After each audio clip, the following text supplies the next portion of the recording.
Guys, आज आप अपने कुछ ऐसी विफलताओं फेल्योर के बारे में सोचिए जो काम आपने शुरू किए थे और बीच में छोड़ दिए। कुछ ऐसे काम जैसे जिनके बारे में आपको सब पता था, रास्ता पता था कि कैसे करना है, लेकिन फिर भी आप उस काम में लास्ट में अनसक्सेसफुल हो गए या विफल हो गए। और अब सोचिए कि उस काम में फेल्योर का रीजन क्या रहा था। Guys, I am damn sure कि उसका रीजन रहा होगा कंसिस्टेंसी, यानी कि काम को लगे रहकर ना करने की आदत, काम को बीच में छोड़ देने की आदत। तो आज बात करेंगे कंसिस्टेंसी को लाने की एक बहुत ही सीक्रेट एंड मोस्ट इफेक्टिव तरीके के बारे में।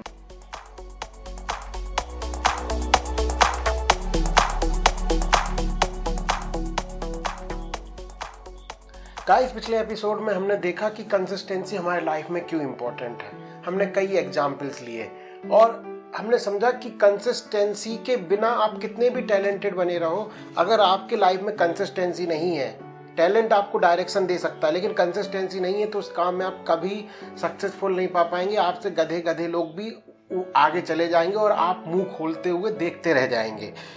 चीज से हम कंसिस्टेंसी लाएं, वो सीक्रेट टिप क्या है? वो सीक्रेट तरीका है अकाउंटेबिलिटी। जी हाँ, अकाउंटेबिलिटी को हिंदी बोलते हैं जवाबदेही। गाइस, हमने सभी ने कभी ना कभी ये सुना है कि हर एक सक्सेसफुल आदमी के पीछे एक औरत होती है। There is a woman behind every successful man. हर सफल आदमी के पीछे एक औरत का हाथ होता है। क्या लगता है, क्या रीजन है इसका? ऐसा तो नहीं कि सिर्फ औरतें, वुमेन, गर्ल सिर्फ सक्सेसफुल आदमी के ही पीछे जाती हो। No no no, this is not reason, I am joking. इसका एक रीजन है क्यों ऐसा कहा जाता है। अब आप सोच रहे होंगे मुझे सक्सेसफुल होना है, मेरे पास तो कोई वुमेन नहीं है, मेरे पास तो कोई ऐसी नहीं है, लेकिन कुछ लोग आके बोलेंगे आपकी माँ है, आपकी बहन है। तो क्या ये स्टेटमेंट कितना सही है और इस स्टेटमेंट के पीछे वो कौन सा साइंस जुड़ा है जिसको हम अडॉप्ट करके अपने सक्सेस होने के चांसेस को बढ़ा सकते हैं? इसके पीछे जो जुड़ा है वो है reason accountability partner. Accountability partner क्या होता है? अकाउंटेबिलिटी क्या होती है? जवाबदेही। अकाउंटेबिलिटी, जवाबदेही का मतलब होता है हम किसी चीज के लिए, किसी के लिए रिस्पॉन्सिबल हो जाते हैं, हमारी उस आदमी के लिए जिम्मेदारी हो जाती है। गाइस, आपने हमेशा कभी ना कभी फील किया होगा, मैं जब कभी आप पढ़ते थे या पढ़ रहे होंगे तो ग्रुप स्टडी करना थोड़ा आसान होता है। डिफिकल्ट टॉपिक को भी आप समझ लेते हैं, थोड़ा लंबे टाइम तक पढ़ लेते हैं। ऑफिस में भी काम कर रहे हो, लेट नाइट तक काम कर रहे हो, अगर 2-3 लोग बैठे हैं, टीम वर्क अगर हो रहा है तो वो काम को आप बहुत आसानी से कर लेते हैं। तो इसके पीछे क्या रीजन है? इसके पीछे भी रीजन है अकाउंटेबिलिटी, जवाबदेही और अकाउंटेबिलिटी पार्टनर। जब हम कोई काम करने जाते हैं, हमने आज टारगेट सेट किया कि आज मुझे 5 किलोमीटर चलना है, मुझे 5 किलोमीटर की एक्सरसाइज करनी है, लेकिन जब मैंने अपने आप से खुद से सोचा तो 2 किलोमीटर बाद मेरा मन इधर डोलने लगा, उधर डोलने लगा और लगा नहीं 5 किलोमीटर नहीं, चलो 2 ही किलोमीटर में खत्म कर देते हैं। अब ये जो टारगेट था ये मैंने अपने ऊपर खुद पे सेट किया था। कोई इसको नहीं देख रहा कि मैं 2 किलोमीटर दौड़ूं, 3 किलोमीटर दौड़ूं, किसी को कोई फर्क नहीं पड़ता, नोबडी केयर्स। और मैं घर आ जाता हूं और मैं उस बात को भूल जाता हूं। लेकिन अगर आप सोचो, आपके साथ एक आप दोस्त को लेके जाते हैं वहां पे और बोलते हैं कि आज चलो 5 किलोमीटर दौड़ते हैं, और आपको 2 किलोमीटर में आप हांफने लगते हैं और उसके बाद लेकिन वो बंदा दौड़ रहा है तो आपको लगे नहीं वो दौड़ रहा है, मैं उसको 5 किलोमीटर की बोल के आया था, मैं उसको लेके आया था, मैं आज नहीं रुक सकता, मुझे उसके साथ जाना, ये मेरे इज्जत की सवाल है। तो सेम एग्जैक्टली हमारे लाइफ में हर गोल्स के साथ होता है। कोई भी गोल हम सेट करते हैं उसको हम छोड़ने की हमारी टेंडेंसी इसलिए होती है क्योंकि हमें किसी के लिए अकाउंटेबल नहीं है, कोई हमें देख नहीं रहा होता है। हम अपने आप से कभी कभी झूठ बोलते हैं, अपने आप के प्रति थोड़े लेजी हो जाते हैं, अपने आप को सहानुभूति दे देते हैं। लेकिन जब हम किसी को कमिट कर देते हैं तो हम उस काम को करते रहते हैं, उस काम को थोड़ा लंबे करते रहते हैं। तो यही एक रीजन है। लोग बोलते हैं ना एक सक्सेसफुल मैन के पीछे, मैं ये नहीं कहूँगा कि एक वुमेन का हाथ होता है, लेकिन मैं इस बात से पूरा एग्री करता हूँ। आपको भी ये बात मान लेनी चाहिए कि हर सक्सेसफुल मैन के पीछे एक अकाउंटेबिलिटी पार्टनर होता है। वो पार्टनर एक कोच के फॉर्म में हो, एक टीचर के फॉर्म में हो, एक पेरेंट के फॉर्म में हो या एक फ्रेंड के फॉर्म में हो। उस अकाउंटेबिलिटी पार्टनर की नज़र हमारी तरफ होती है। हम अपने उसको झूठ नहीं बोल पाते, हमारा ईगो हर्ट होता है, उसको हमें अपनी इज्जत की चिंता होती है कि अगर हमने ये काम को अचीव नहीं किया तो वो आदमी मेरे बारे में क्या सोचेगा। इस कॉन्सेप्ट को समझ के मैं आप लोगों को आज एक सीक्रेट टिप देता हूं कि आप आज के बाद कोई भी गोल बनाएं, हर गोल के साथ एक अकाउंटेबिलिटी पार्टनर जोड़ लें।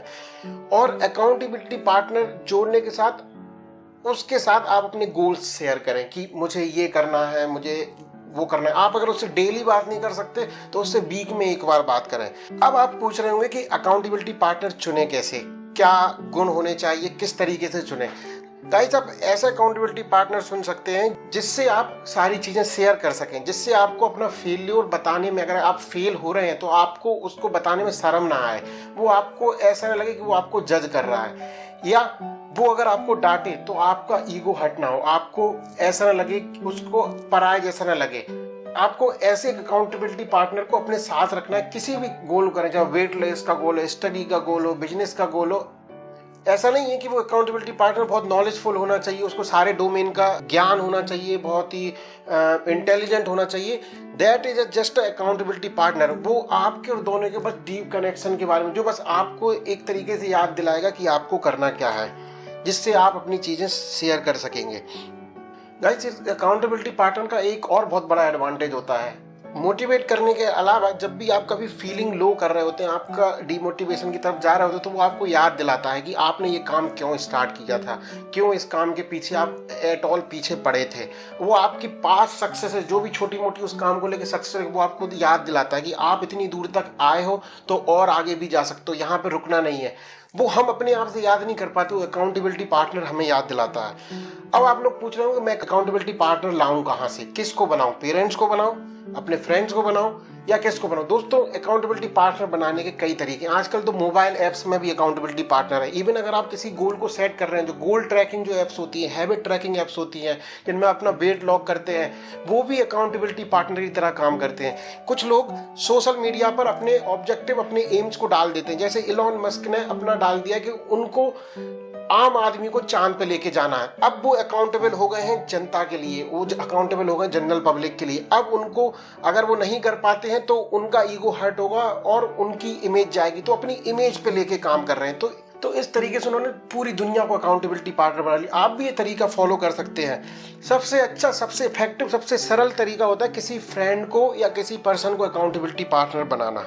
अब आप पूछ रहे हो किस तरीके के फ्रेंड को चुनना चाहिए, किस एज का होना चाहिए, वो मेल होना चाहिए या फीमेल होना चाहिए। अगर आप जानना चाहते हैं कि सक्सेस लेने के लिए किस तरीके के अकाउंटेबिलिटी पार्टनर को बनाया जाए, तो उसके बारे में बातें करेंगे हम नेक्स्ट एपिसोड में। आप हमारे सारे एपिसोड researchria.com पर जाके सुन सकें, यूट्यूब पे फॉलो कर सकते हैं, सब्सक्राइब कर सकते हैं, सावन, गाना और भी अदर पॉडकास्टिंग एप्स पर भी सुन सकते हैं। आज के लिए इतना ही, धन्यवाद।